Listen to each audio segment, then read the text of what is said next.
कर्म चेतन बंधकारु कर्म के अवसान का, कह कर स्वरूप यथार्थ जग का जो किया उपकार है, उसके लिए जिन वाणी माँ को वंदना शत बार है, वंदना शत बार है, वंदना शत बार है।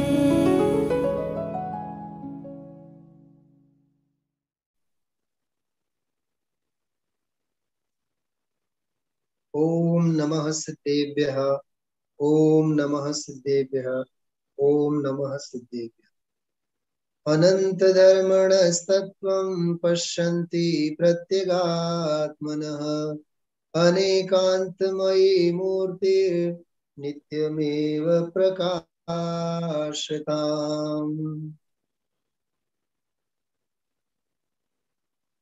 अध्यात्म युग के अध्यात्म रस के अत्यंत समर्थ सिपाही यदि रहे हो तो आदरणीय युगल जी बाबूजी हैं। उनकी अपूर्व रचना आज और कल दोनों दिन हम आप लोग उसका विवेचन, उसका स्वाद आस्वाद हम आप लोग लेंगे।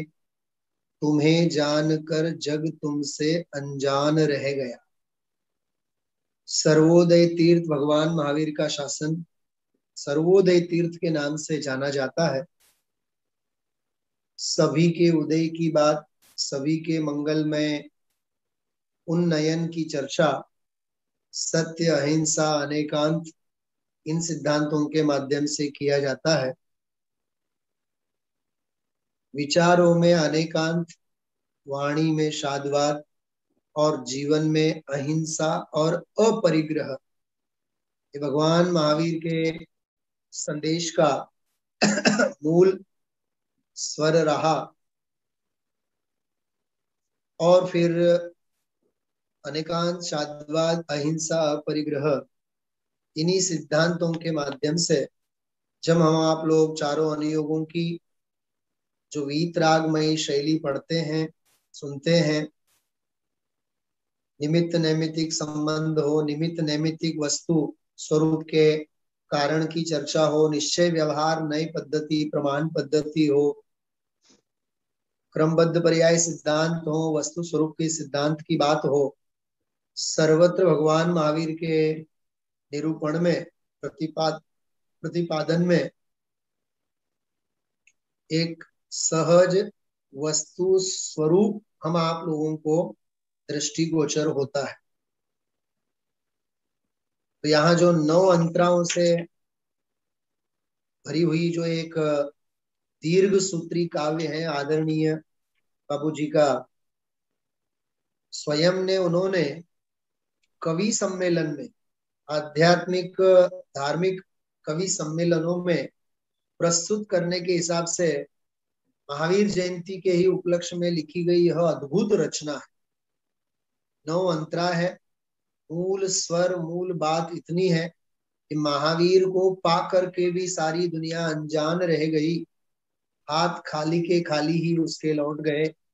कुछ गुरुदेव श्री बोला करते थे कि केवल आगड़ रह गई कोरो, केवली के पास जाकर के भी ये कोरा का कोरा जीव रह गया, इसके हाथ खाली के खाली रह गए। इससे बड़ा और अभाग्य क्या हो सकता है।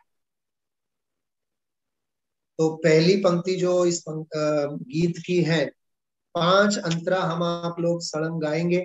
यहाँ स्क्रीन के ऊपर मैं आप लोगों को यहाँ अभी प्रस्तुत कर रहा हूँ। पहली अंतरा में महल और झोपड़ी का रूपक लेकर के अमीरी और गरीबी में जन्म हुआ हो, वह इतना महत्वपूर्ण नहीं है, कीमती नहीं है, लेकिन अपना पुरुषार्थ यदि जगता है तो मुक्ति को कोई रोकने वाली ताकत इस विश्व में पैदा नहीं हुई है। इस रहस्य को दुनिया नहीं समझ पाई, इसलिए तुम सच्चे इंसान कैसे भगवान बन गए इस बात को जान नहीं पाई। ये बात पहले अंतरा में है। दूसरी अंतरा में पुण्य के फलदायक स्वरूप 4 कल्याणकों को याद करके ये सब सच है, किंतु यह कोई बड़ी बात नहीं है, क्योंकि विभूति तो सदा पुण्य की दास रही है और चमत्कार को नमस्कार करने वाली दुनिया तुम्हें जान नहीं पाई। इसलिए भगवान महावीर स्वामी, तेरा यह केवल अवतार अवतार मात्र रह गया, भव्य जीवों के हृदय में ये अवतरित नहीं हुआ। ऐसी सुंदर चर्चा दूसरी अंतरा में की है। तीसरी अंतरा में ग्रहित मिथ्यात्व से संबंधित, लोकेशना से संबंधित, भय आशा लोभ से संबंधित जगत जनों की परिकल्पनाएं भगवान के सामने, पुत्र की पुत्री की, भूत भगाने की, न जाने और क्या क्या लौकिक ऐष्णाएं होती है, जो नियम से मिथ्या ऐष्णाएं हैं, मिथ्या अभिलाषाएं हैं, पशु गति के कारणभूत छल प्रपंच और लोभ के परिणाम है। इसलिए ब्लैक मार्केटिंग में साथ देने वाले भगवान महावीर यदि हमारे हैं तो वो हमारे मतलब के हैं, अन्यथा उनसे हमें कोई सरोकार नहीं है। ऐसी स्वार्थी और लोभी दुनिया के प्रति तीसरी अंतरा में कविराज ने संक्षेप में कटाक्ष किया है 6-7 पंक्तियों में, लेकिन जगत जनों की वास्तविकता हमारे सामने खुली रखी। उसके बाद चौथी अंतरा में हम आप लोगों ने राग और वीतराग शास्त्र से संबंधित बहुत सुंदर चर्चा देखी थी। जितने जगत के रागी मिथ्या दृष्टि जीव हैं, कषाई जीव हैं, वो वीतरागता का वर्णवाद करते हैं। कल भी मैंने कहा था कि राम रावण के काल में जीवन भर रावण जीतता रहा, राम हारते रहे, राम दुखी होते रहे, रावण खिलखिलाता रहा, हंसता रहा, अंत में जाकर के उसका सर्वनाश होता है। सत्यमेव जयते, पवित्रता की ही जीत होती है, सत्य ही जीतता है। अरे राम जैसा राम भी यदि अग्नि परीक्षा ले गई सीता जी की, तब भी राम को हारना होगा, सीता जी को जीतना होगा, और जीती गई। और जीत क्या गई, धवल वस्त्र पहन करके वह अर्जिका बन करके जब वन जंगल में विचरने लगी, तो उसके चरणों में रामचंद्र जी को भी झुकना पड़ा, क्योंकि वैभव को, राग को हमेशा संयम के चरणों में नतमस्तक होना पड़ता है, क्योंकि यह मार्ग भोगियों का मार्ग नहीं है, यह योगियों का मार्ग है। आनंद और किल्लोल करते हुए आध्यात्मिक संत पुरुषों का मार्ग है। इसलिए बहुत सुंदर जिनेंद्र भगवान महावीर स्वामी विश्व के कर्ता नहीं, हरता नहीं, धरता नहीं, निर्माता नहीं, विध्वंस करने वाले नहीं, न किसी को वे सुख दुख देते हैं, वो तो केवल ज्ञाता है, ज्ञाता ही रहेंगे। लेकिन जगत के लोग भगवान महावीर को अपने घर का माना और न जाने अपने मिथ्या मान्यताओं के आरोप प्रत्यारोप उनके ऊपर स्थापित करते रहे।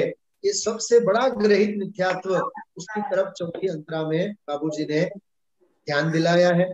पांचवी अंतरा जो हम आप लोगों ने कल ली थी, अणु अणु की स्वतंत्रता, उत्पाद व्यय द्रव्य वस्तु स्वरूप, परिवर्तन अपरिवर्तनशील होता है, कंगन से हार, हार से कंगन बनता है, उत्पाद और व्यय की कथा चलती रहेगी, लेकिन उसमें सुवर्ण की अभूतपूर्व और अद्वितीय सत्ता तो ऐसी की ऐसी बनी रहती है, उसमें जरा भी परिवर्तन नहीं होता है।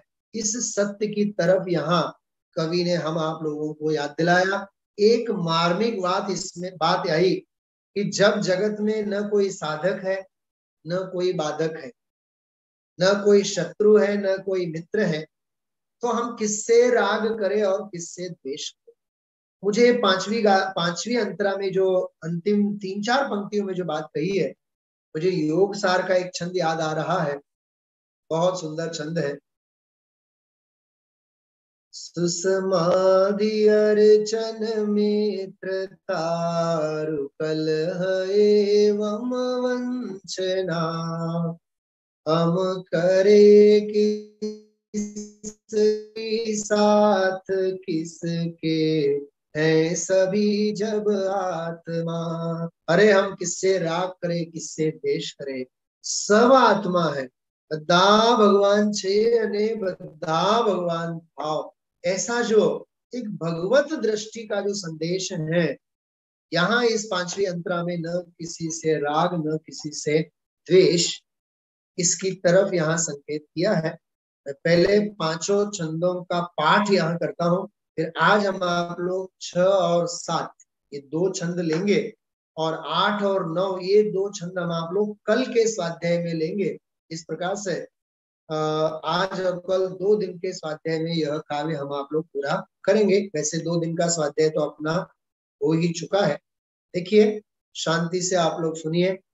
यहाँ स्क्रीन के ऊपर मैं मूल काव्य जो है उसके स्लाइड्स यहाँ अभी रिले करता हूँ, आप लोग देखिए और बहुत एकाग्रता पूर्वक और बहुत भाव से इस काव्य का हम आप लोग सभी लोग पाठ करेंगे। और एक एक पंक्ति भावनाओं की जितनी गहराई से यहाँ आदरणीय बाबूजी ने व्यक्त की है उनको फील करने का हम आप लोग पुरुषार्थ करेंगे,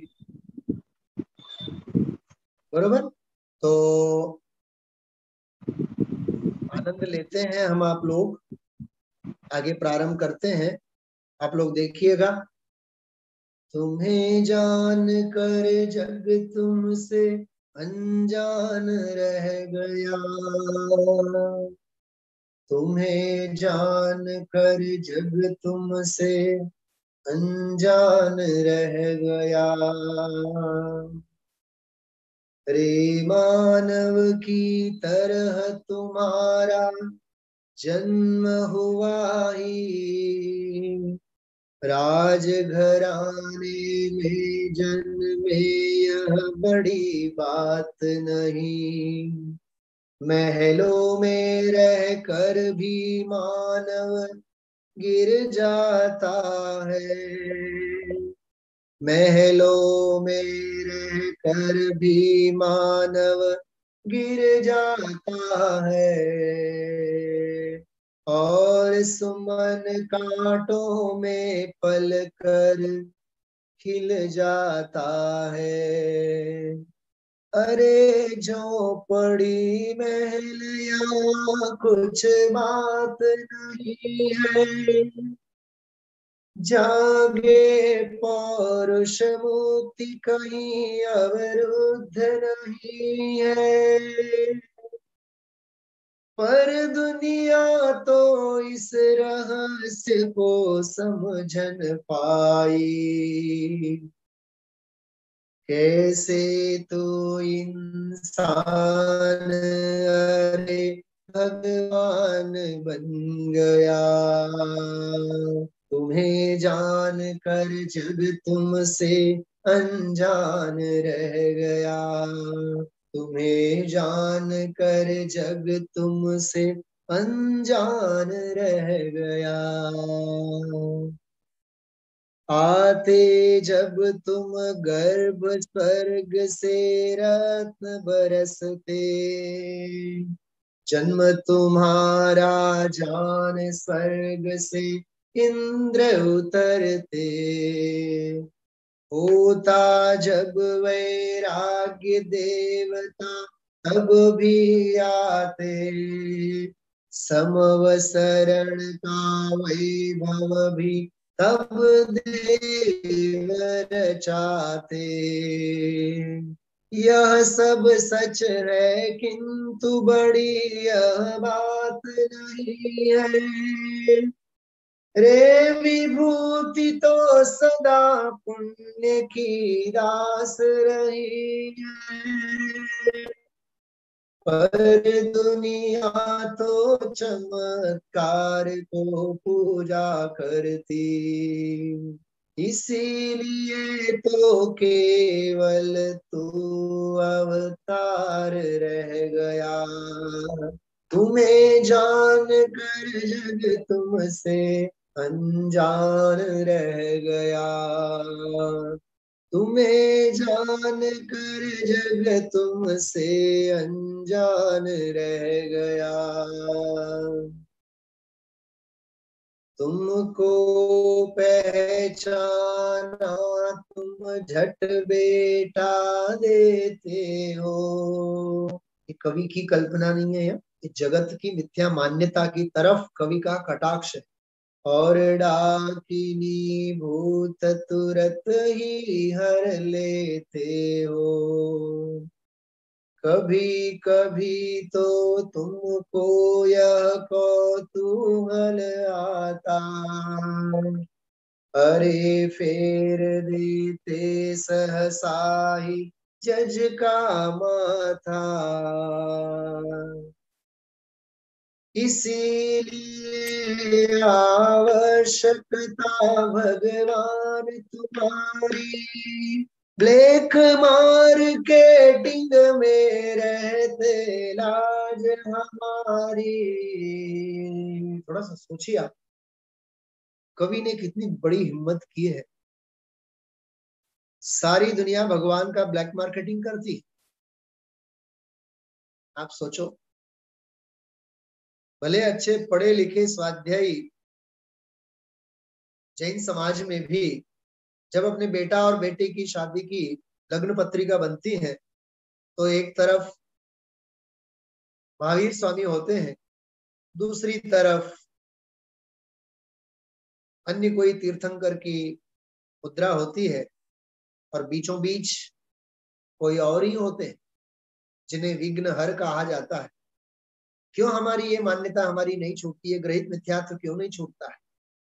चलो वो तो छूट गया, लेकिन सत्ता स्वरूप की भाषा में कहें, शांतिनाथ भगवान के प्रति, शीतलनाथ भगवान के प्रति हमारी खोटी मान्यताएं क्यों है?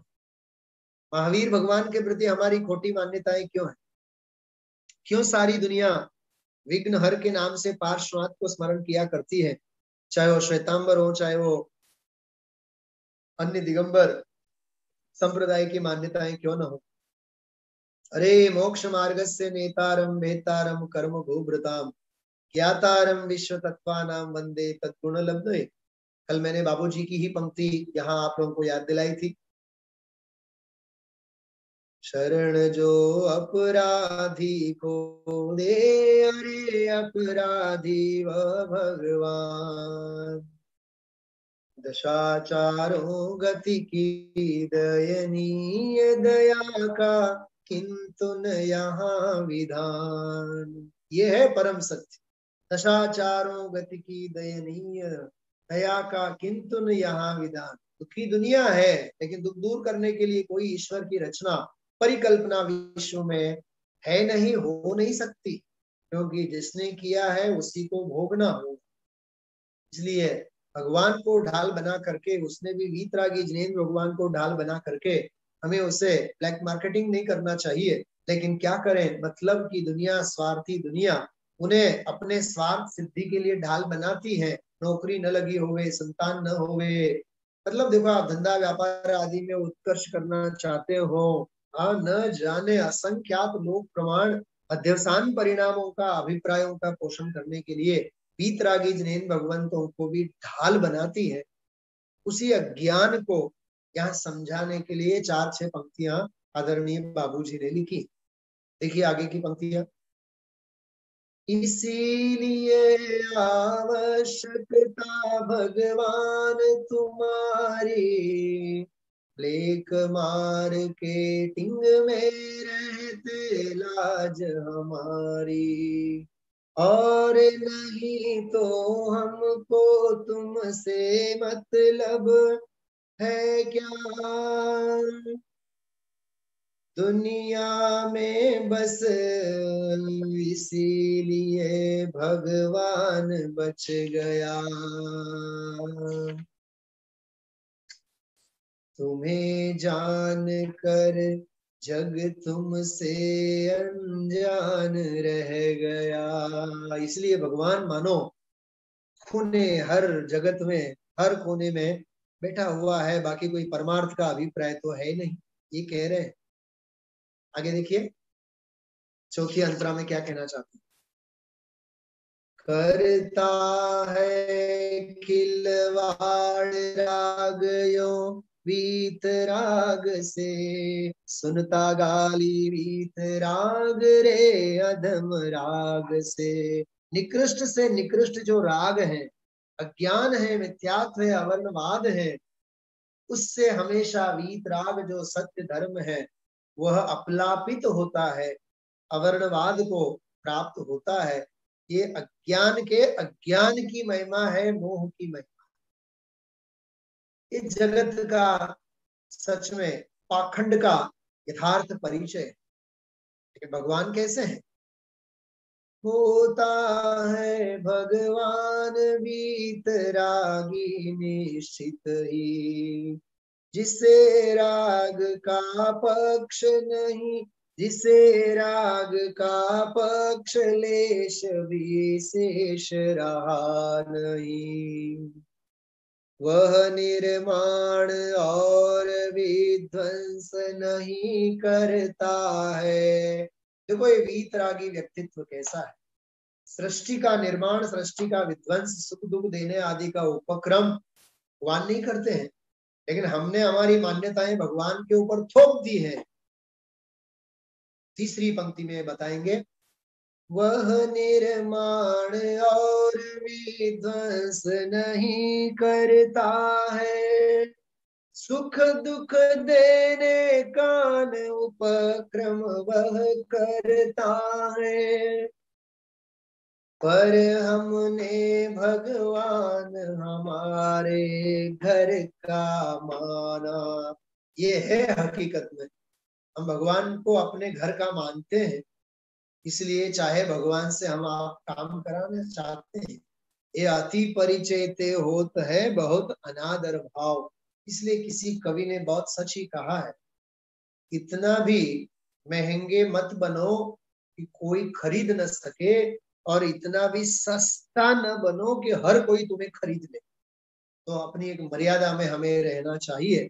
सच में बहुत मार्मिक चर्चा यहाँ कवि हृदय आदरणीय बाबूजी ने की है। खंड खंड हो इसीलिए भगवान रह गया। अपनी मान्यताओं में खंड खंड हो गया, चकनाचूर हो गया। खंड भगवान आत्मा जो वीतरागी सत्य है, सिद्धांत है, सनातन वीतराग व्यक्तित्व है, वो अपने अभिप्रायों में खंडित हो गया। तुम्हें जान कर जग तुमसे अनजान रह गया।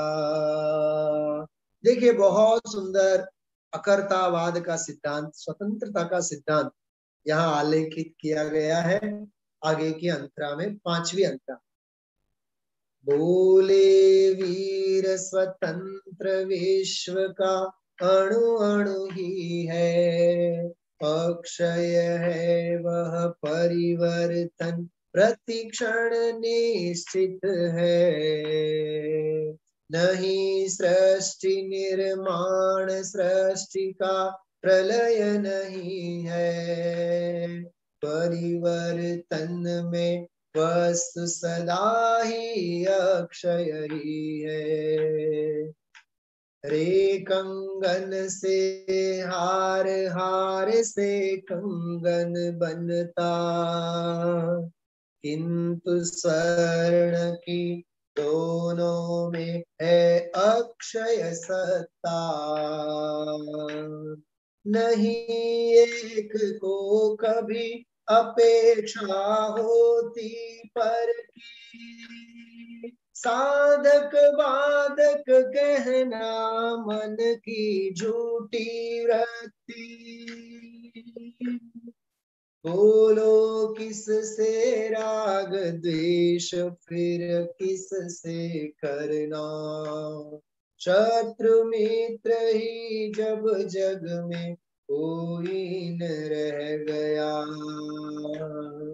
शत्रु मित्र ही जब जग में कोई न रह गया, तुम्हें जान कर जग तुमसे अनजान रह गया, तुम्हें जान कर जग तुमसे अनजान रह गया।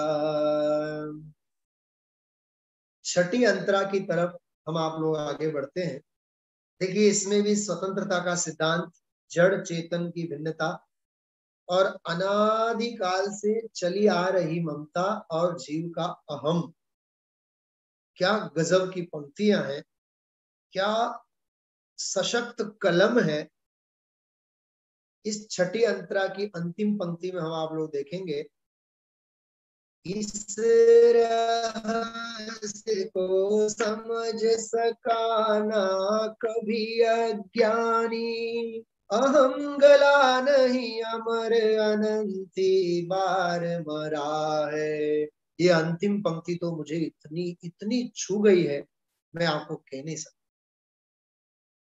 मैंने सैकड़ों बार इस गीत को, इस काव्य को गुनगुनाया है, सुना है, लेकिन बलिहारी है इस छठी अंतरा की इस पंक्ति की, अहम गला नहीं, अहंकार तो नहीं गला, और अमर अनंती बार मरा है। जो अमरता है, अमर स्वरूप भगवान आत्मा है, वह तो अनंत बार मरा है।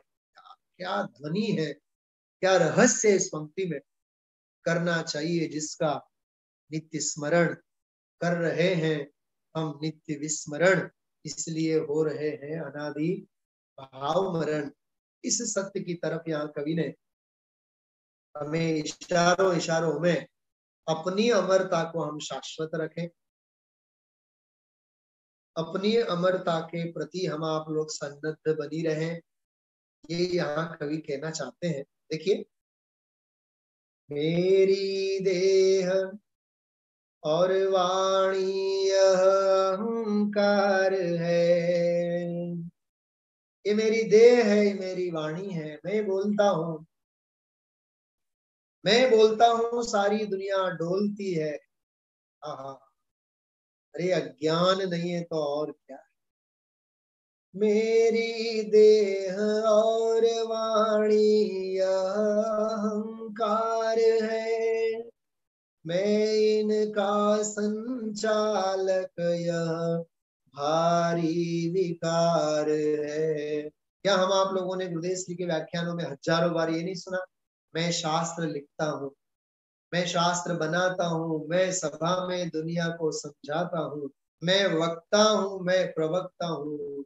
मैं आपसे क्या कहूँ भाई और बहनों, आदरणीय बाबूजी की एक अत्यंत सरलता मैंने स्वयं ने भी अनुभूत की है। जब वे उम्र दराज व्यक्तित्व के पड़ाव पर थे, चाहे वो 70 साल की उम्र हो, 80 साल की उम्र हो, लेकिन भारतवर्ष से, जयपुर आदि से कोई भी प्रथम वर्ष में, दूसरे वर्ष में अध्ययन किया हुआ कोई शास्त्रीय विद्वान वहां पहुंचता था, विद्यार्थी जीवन में भी, और उन्हें पता चलता था कि कोई विद्वान यहाँ आए हैं अष्टानिका परिश्रम पर्वादिक में, बाबूजी अपना व्याख्यान बंद रखते थे और उस विद्वान को समाचार देते थे, मैं आज मंच के नीचे बैठूंगा और आपका व्याख्यान मैं सुनूंगा। आप सोचो तो सही, उद्भट से उद्भट विद्वान जिस युगल जी बाबूजी की वाणी के लिए तरसते थे, वे विद्वान स्वयं उस आगंतुक नए विद्वान, बाल विद्वान की सभा में बैठ करके वे सुनने की चाव रखते थे। आप सोचे तो सही, कितनी विनम्रता। हाँ, ये है वो देह और वाणी का अहंकार जिसे न हो। अरे कौन होता है बोलने वाला, देखते देखते वाणी बंद हो जाए भाई। पर से कुछ संबंध नहीं है जिन वाणी का नारा, यह जिन वाणी का नारा। अणु अणु अणु कण कण स्वतंत्र है, स्वतंत्रता का नारा। ये है भाई, बाबूजी के व्यक्तित्व से हमें बहुत कुछ सीखने जैसा है। बाबूजी की तत्व चर्चाएं हैं, सैकड़ों, सुनने लायक हैं। उनके व्याख्यान है, हम आप लोगों को बारंबार सुनने लायक है। बहुत गजब का व्यक्तित्व था। उनके शब्द शब्द में वस्तु स्वातंत्र की बात झलकती थी। देखिए इसमें कितना बढ़िया लिखा है, मेरी देह और वाणी यह अहंकार है, मैं इनका संचालक यह भारी विकार है। अरे मैं प्रवचनकार हूँ। युगल जी बाबूजी को सभा में यदि कोई ये बोलता था अब बाबूजी का प्रवचन होगा, उन्हें ये पसंद नहीं आता, वो तुरंत टोक देते थे। वो कहते थे, अरे प्रवचन तो तीर्थंकर भगवंतों के होते हैं, हम तो शास्त्र स्वाध्याय करते हैं। प्रवचनकार के रूप में अपने आप को स्थापित करना और अपने आप को कहना, ये उन्हें जरा भी गुजारा नहीं था। मैं इनका संचालक यह भारी विकार है, अपने कार्य निरत है जग के, अणु अणु अविरल, अणु को भी जो पलट सके किसमें इतना बल। क्या गजब की बात है। अरे अधोलोक में जो नित्य निगोद के नीचे पड़ा हुआ परमाणु एक समय में अपनी उपादान शक्ति के बल पर 14 लोक राजू प्रमाण गमन करके लोकाग्र में जाकर के विराजमान हो सकता है एक समय में। उद्गल परमाणु में इतनी ताकत है तो विश्व व्यवस्था की तो बात क्या कर। जड़ समेट अपनी माया काया ले जाता। हा देखो क्या आया इसमें, चेतन ममता और अहम में घुलता जाता। अरे जड़ अपने आप में समट करके सारी माया उसकी काया को लेकर के चली जाती है और हम अभिमान का पोषण करके ले जाते हैं। हूं करूं एज अज्ञान छे शकट नो भार जेम श्वान ताने। मैं समाज का संचालक हूं, मैं समाज का व्यवस्थापक हूं, मैं स्कूल कॉलेजों में बच्चों को पढ़ाता हूं, मैंने इतनों को गोल्ड मेडलिस्ट बनवाया। अरे पागल, ये अहम का कर्तृत्व है। मैं हजारों को तत्व का लाभ दिया है, मैं प्रवचनकार हूं, मैं प्रवक्ता हूं, मैं शास्त्र का ज्ञाता हूं। तो आत्मा का ज्ञाता बन, शास्त्र का ज्ञाता नहीं। अरे जड़ समेट अपनी माया काया ले जाता है, अपनी माया को समेट करके काया को लेकर के चला जाता है। देखिए दूसरी पंक्ति में पहला शब्द है चेतन। याद करिए हमारे अभिन्न मित्र और एक विचक्षण विद्वान भाई चेतन भाई को याद करिए। देखते ही देखते क्या हो गया। हा? जड़ समेट अपनी माया काया ले जाता। जड़ अपनी माया को समेट लेता है और काया को लेकर के चल बसता। चेतन ममता और अहम में घुलता जाता। जगत के चेतनवंत जीवों के अज्ञान की बात है, अहम और ममता में घुल जाता। इस रहस्य को जान सका न कभी अज्ञानी। अज्ञानी कभी इस रहस्य को जान नहीं पाया। जड़ भावे जड़ परिणमे, चेतन चेतन माही। डॉक्टर अपने इलाज का अहंकार करता है, मैंने इंजेक्शन दिया, मैंने ऑपरेशन। अरे जड़ का परिणमन जड़ में हुआ है, तू ऑपरेशन करने वाला कौन होता है। धिक्कार है तेरे क्षयोक्षम ज्ञान को, जिस क्षयोक्षम ज्ञान में अहंकार और कर्तृत्व का पोषण होता है। शिक्षक ये समझता है, मैंने बच्चों को पढ़ाया। धिक्कार है तेरे क्षयोक्षम ज्ञान को, जिस क्षयोक्षम ज्ञान को ढाल बना करके तू कर्तावाद का पोषण करता है। धिक्कार है उस व्यवस्थापक को। उदय श्री कहा करते थे, व्यवस्थापक कभी वस्तु व्यवस्था को समझ नहीं सकता। मैंने बाबूजी से भी ये बात सुनी है, व्यवस्थापक कभी व्यवस्थित नहीं होता है, ऐसा बोलते थे बाबूजी। व्यवस्थापक की मति कभी व्यवस्थित नहीं होती है, उससे व्यवस्थित दुनिया में सब अव्यवस्थित ही दिखता है, इसलिए उसे हर जगह टांग अड़ाने के भाव होते हैं। अरे भाई, अपनी मति को व्यवस्थित करो। चाहे तुम पेशे से शिक्षक हो, प्रोफेसर हो, डॉक्टर हो, लेकिन स्वभाव से तो भगवान हो ना। इसलिए भाई, पद प्रतिष्ठा के पीछे रह करके पतित होना और पाताल में जाने के पामर के भाव करना और अपने परमात्म स्वरूप से वंचित रह जाना, ये सबसे बड़ा ज्ञान है। इस रहस्य को जान सका न कभी अज्ञानी, अहम गला नहीं अमर अनंत अनंती बार मर गया। पंक्ति को ध्यान दीजिए आप। अहम गला नहीं, जीव का अहंकार नहीं गला, अमर अनंती बार मर गया। अहम, अमर आत्मा अनंत बार मर गया, लेकिन इसका अहंकार नहीं छूटा। मोह स्फुरे हित ना स्फुरे, यह दुर्गति इस जीव की। ये लिखा है, आयु गले मन ना गले, ना गले आशा जीव की। मोह स्फुरे हित ना स्फुरे, यह दुर्गति इस जीव की। योग सार में लिखा है ये दोहा। आयु गले, आयु गल जाए, मन ना गले, इसका अहंकार नहीं गलता है, मन नहीं गलता है, ना गले आशा जीव की। मोह स्फुरे, मोह की बात तो ऐसे स्फुरायमान तुरंत होती है।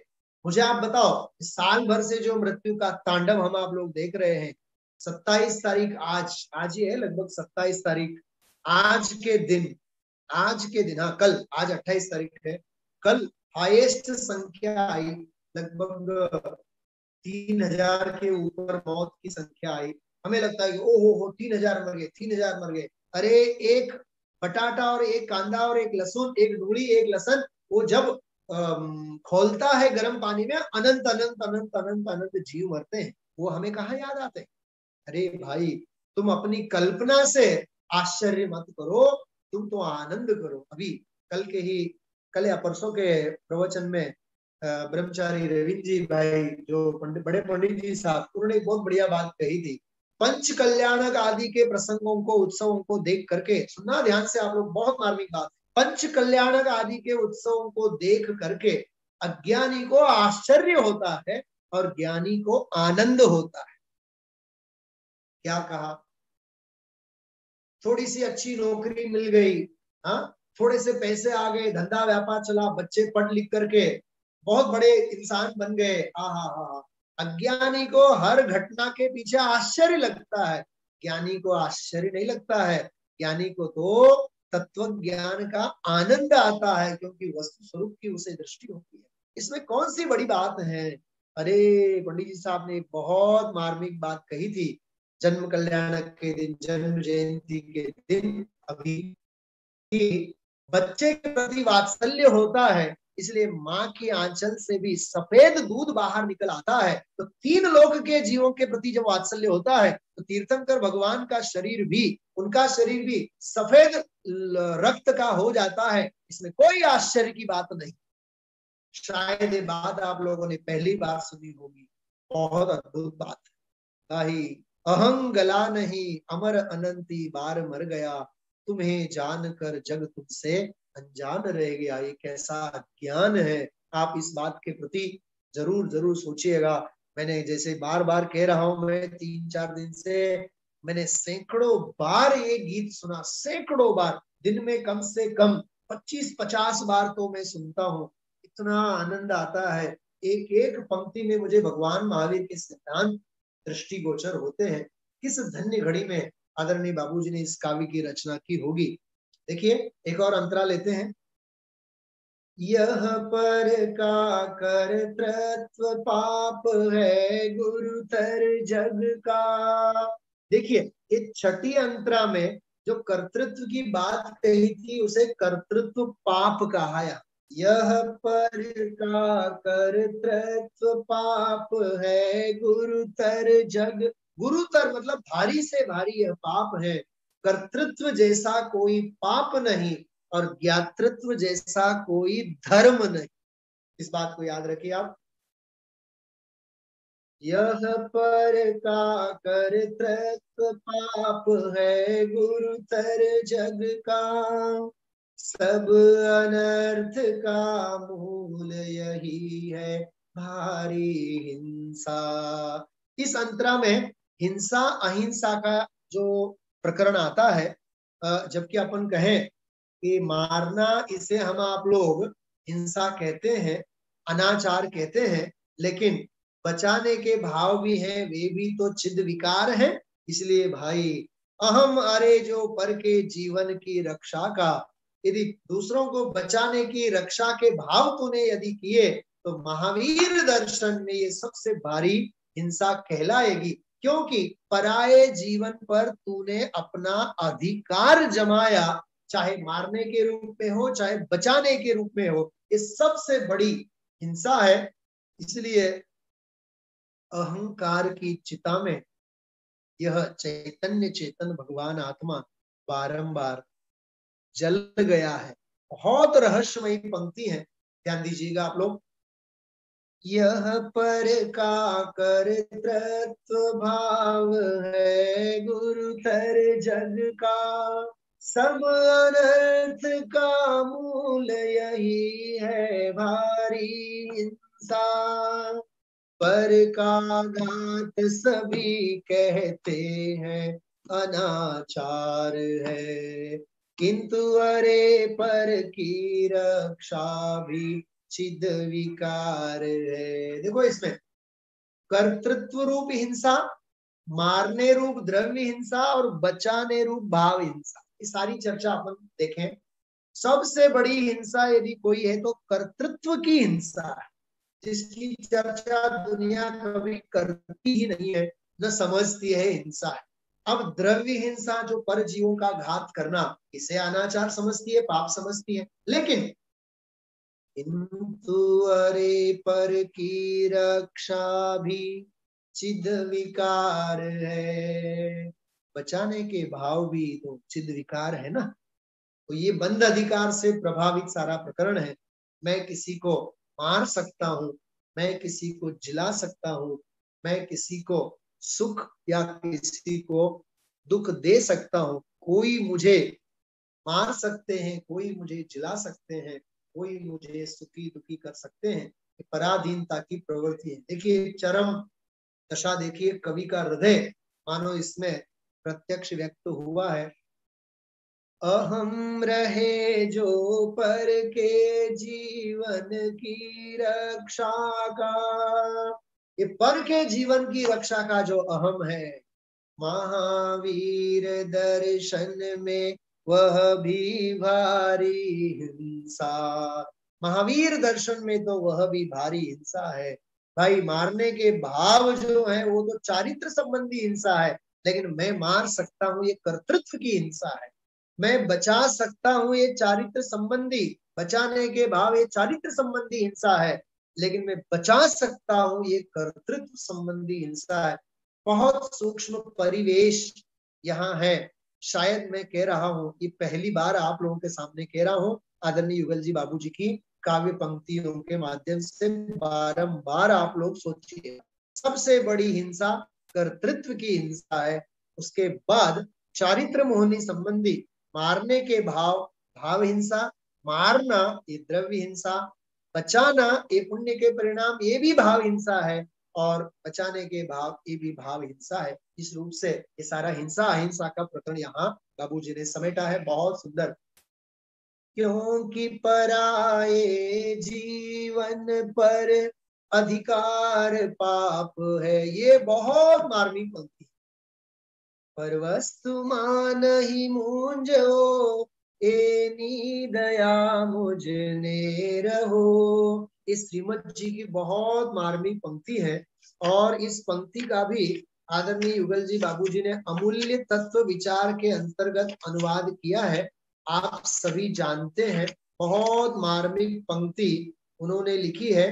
देखिए, पर वस्तु में मूर्छित न हो इसकी रहे मुझको दया। अरे पर के प्रति अपना अधिकार जताना ये सबसे बड़ा पाप है। समझना आप। मैं चाहे तो इस पंक्ति के ऊपर 2-4 घंटे बोल सकता हूँ। ये मेरी पत्नी है, इसके ऊपर मेरा अधिकार है, ये सबसे बड़ा पाप है। ये मेरा पति है, इस घर के ऊपर मेरा पूरा अधिकार है, मैं इसको नहीं जाने दूंगा, ये मेरे अधिकार की बात है। जहां भी तूने अपने अध्यात्म के अलावा और आत्मा के अलावा स्त्री में, पुत्र में, बाल बच्चों में, घर परिवार में, धंधा व्यापार में अधिकार जमाया, ये सबसे बड़ा पाप है। इसलिए ये श्रीमद जी की जो पंक्ति है, पर वस्तु में मूर्छित न हो इसकी रहे मुझको दया, वह सुख सदा ही त्याज्य रे, पश्चात जिसके दुख भरा। यह अमूल्य तत्व विचार का हिंदी में अनुवाद बाबूजी ने ही किया है। बहुत गजब की कलम है, चैतन्य की चहल पहल आप वांचिए। सच में हर शब्द शब्द में हमें चैतन्य की चहल पहल दिखती है। इसमें पूज्य गुरुदेव श्री का व्यक्तित्व सम्यक दर्शन का विषय के नाम से, सम्यक चारित्र के विषय के नाम से, दृष्टि के विषय के नाम से उन्होंने खोला है। अद्भुत अद्भुत अद्भुत। हम आप लोगों ने यहाँ एक आध महीना उसके ऊपर स्वाध्याय भी लिया है राजकोट के आंगन में। क्योंकि पराए जीवन पर अधिकार पाप है, अहम चिता में चेतन बारंबार जल गया। क्या कहा? अहम चिता में। अरे लकड़ी की चिता में जलते हुए मृत देहों को तो अपन देखते हैं, लेकिन अहंकार की चिता में अपना चेतन बारंबार जलता है, ये किसको पता है? भाई यही तो अज्ञान है। उस अज्ञान को पहचानो और ज्ञान के मार्ग में आओ। फिर कभी किसी कवि को ये नहीं कहना पड़े तुम्हें जान कर जग तुमसे अनजान रह गया, तुम्हें जान कर जग तुमसे अनजान रह गया। समय समाप्ति की तरफ है।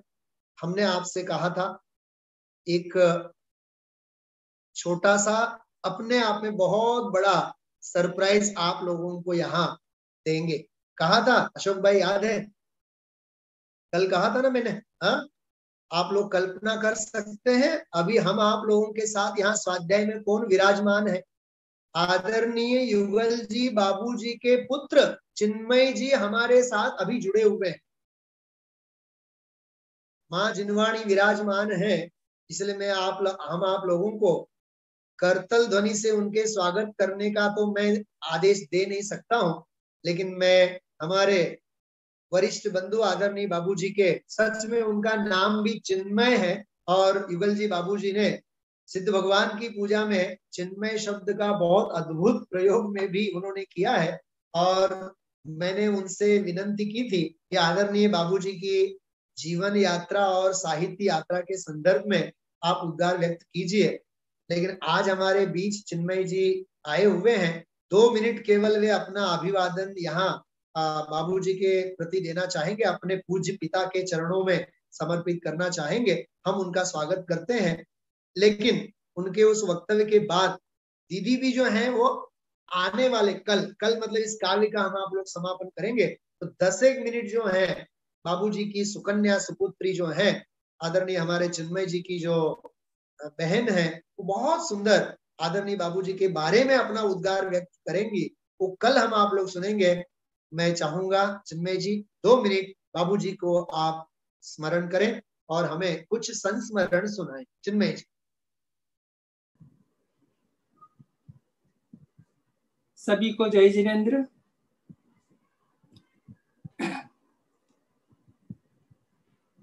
भगवान महावीर जयंती का ये बहुत ही जन्म कल्याणक महोत्सव का ये सुखद प्रसंग जो 25 तारीख को हमारे सामने उपस्थित हुआ, उसी प्रसंग के अनुकूल हमारे भाई सुनील जी ने बाबूजी की ये काव्य कृति को, जो बाबूजी ने भगवान महावीर के प्रति समर्पित किए, उसे अपनी स्वाध्याय में आप सभी के सामने प्रस्तुत कर रहे हैं। आवाज आ रही है? अरे चिन्मय जी। हाँ, बाबूजी के बारे में मैं क्या बताऊं। भाई सुनील जी ने आपको बहुत कुछ बताया ही है। सुनील जी स्वयं में बाबूजी के बहुत नजदीक रहे हैं। बाबूजी को उन्होंने नजदीकता से देखा है, सुना है, पढ़ा है, और उनके व्यक्तित्व को उन्होंने अपने आत्मसात किया है। बाबूजी का आध्यात्मिक जीवन एक अत्यंत ही रोचक रहा है। पूज्य गुरुदेव के संपर्क में आने से ही उनके सारे जीवन की दिशा बदल गई।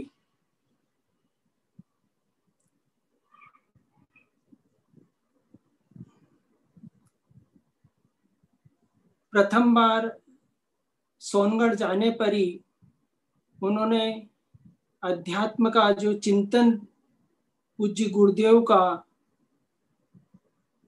अपने जीवन में उतारा, उस चिंतन को अंत समय तक वो साथ में गायक के रूप में अपने अंदर विराजमान करते रहे।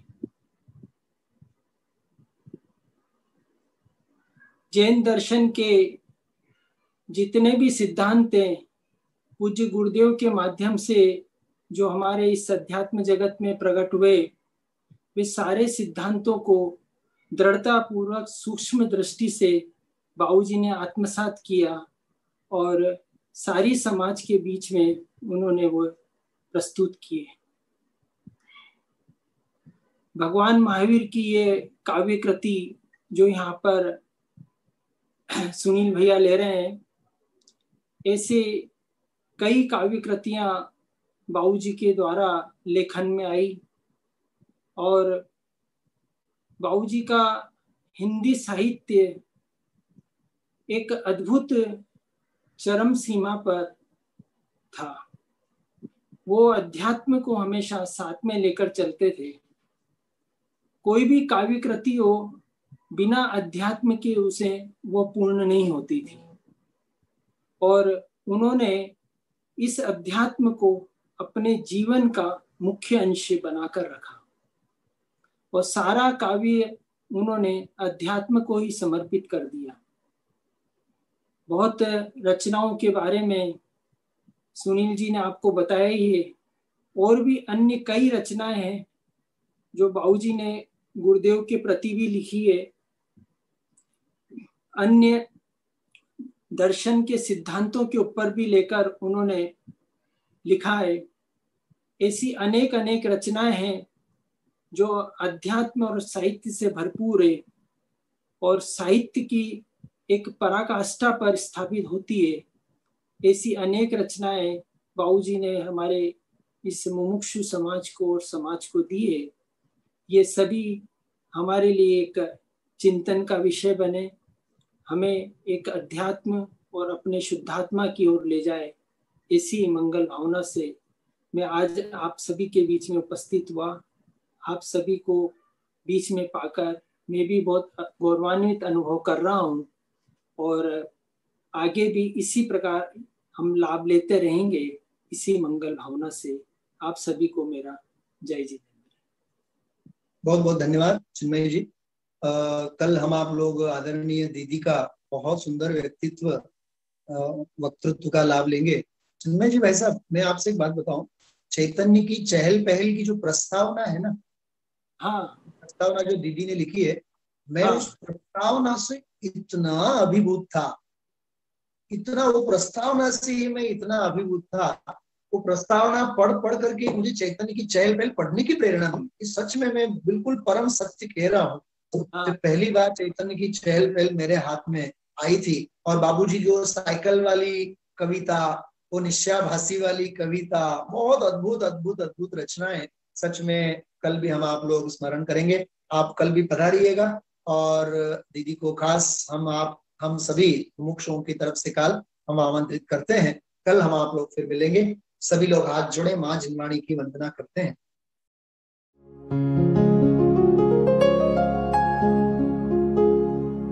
निज निधि निज में बताए, यह अनंत उपकार है उसके लिए जिन वाणी माँ को वंदना शत बार है, वंदना शत बार है, वंदना शत बार है।